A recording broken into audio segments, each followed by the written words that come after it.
मी दिनेश पाटील. पुन्हा प्रभू येशूच्या सर्वांना सलाम. तुम्ही सर्व कसे आहात? आशा करतो देवाच्या कृपेने तुम्ही सर्व बरे असाल. आपण एक देवावर आशा असलेलं आपण एक वचन बघणार आहोत. आणि ते आपली जी आशा आहे आपण देवावरती ठेवायची आहे. त्यासाठी यिर्मया, जुन्या करारामध्ये यिर्मया आणि 17 अध्याय आणि 7 वचन वाचून घेतो.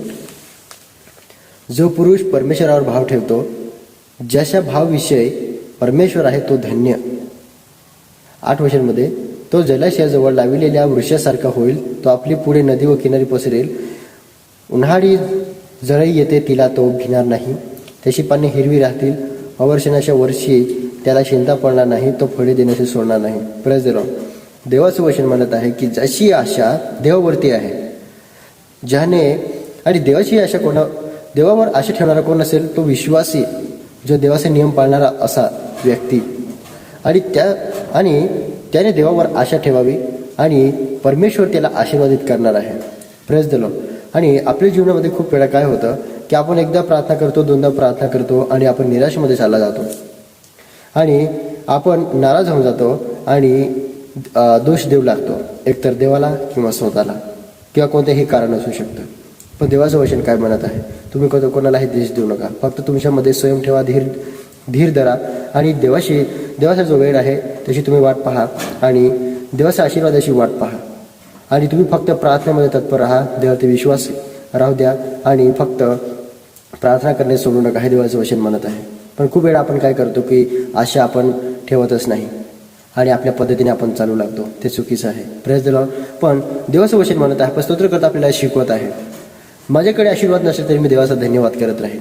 पण देव म्हणतोय मी तुम्हाला नक्की आशीर्वादित करणारच.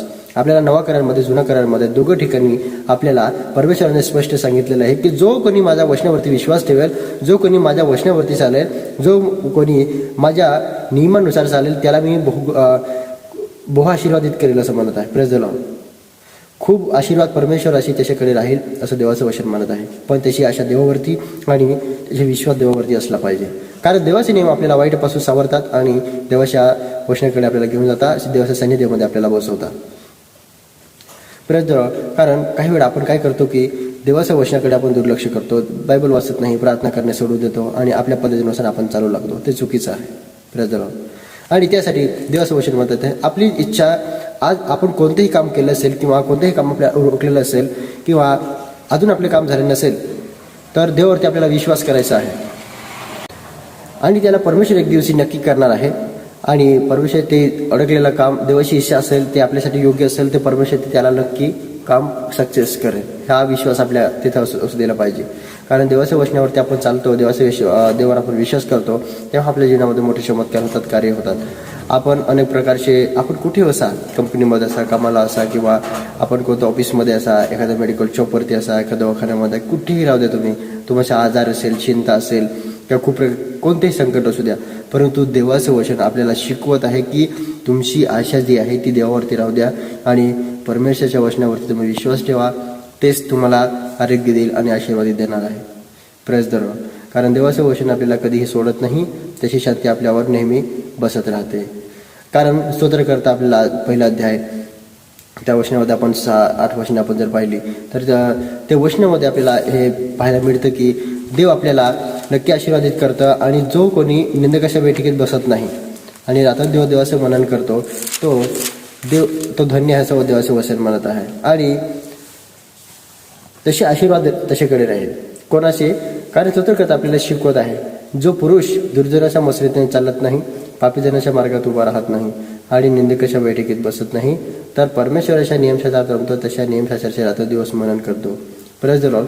कारण जो विश्वासू व्यक्ती आहे, तो देवावर आशा ठेवणारा, विश्वास ठेवणारा जो व्यक्ती आहे, तो निंदकाच्या बैठकीत बसत नाही, वाईट मार्गाचा लागत नाही, दारुड्याच्या मार्गात जात नाही. जो कोणी दारू पित आहे त्याच्याशी संगती ठेवत नाही, स्वतःला पवित्र ठेवतो, देवाच्या आराधनामध्ये तो घेऊन जातो आणि चर्चला नेहमी जातो आणि नेहमी प्रार्थना करतो. असा जो व्यक्ती आहे तो देवाला आवडणारा व्यक्ती आहे. आणि हा विषय वेगळा आहे की तुम्ही एखाद्या वेळेस चर्चला जाऊ शकत नाही किंवा तुम्ही कुठे कामाला असाल किंवा चर्च योग्य नाही, परंतु तुम्ही जर घरी बसून तुम्ही प्रार्थना करत असाल, बायबल वाचत असाल, मग परमेश्वर तुमच्याकडे लक्ष देतो. Praise the Lord. आणि देवाचं वचन हे म्हणत आहे की नुसते आपण कल्पना केली तरी आपल्याला ते आशीर्वाद मिळतात, हे देवाचं वचन म्हणत आहे. त्यासाठी देवाच्या वचनाकडे लक्ष देणं फार गरजेचं आहे. देवावरती विश्वास ठेवा, देवावरती आशा राहू द्या आणि आपले जे अडकलेलं काम आहे ते काम नक्की होऊन जाईल. आपले आजार असेल, शिक्षणामध्ये किंवा कोणत्याही प्रॉब्लेम असेल, कोणताही किती मोठा प्रॉब्लेम असेल, तो पूर्ण प्रॉब्लेम परमेश्वराच्या नावात सॉल्व्ह करू शकतो. कारण देवामध्ये तेवढी शक्ती आहे, देवामध्ये तेवढी ताकद आहे आणि देव तुम्हाला नक्की आशीर्वादित करणार. आजच ठरवा, परमेश्वराचं वचन वाचा, प्रार्थना करा आणि देवावर आशा ठेवा आणि त्यासाठी प्रार्थना करा आणि देव कसा आहे याचा अनुभव घ्या. Praise the Lord. देव तुम्हाला आशीर्वादित करो. आमेन.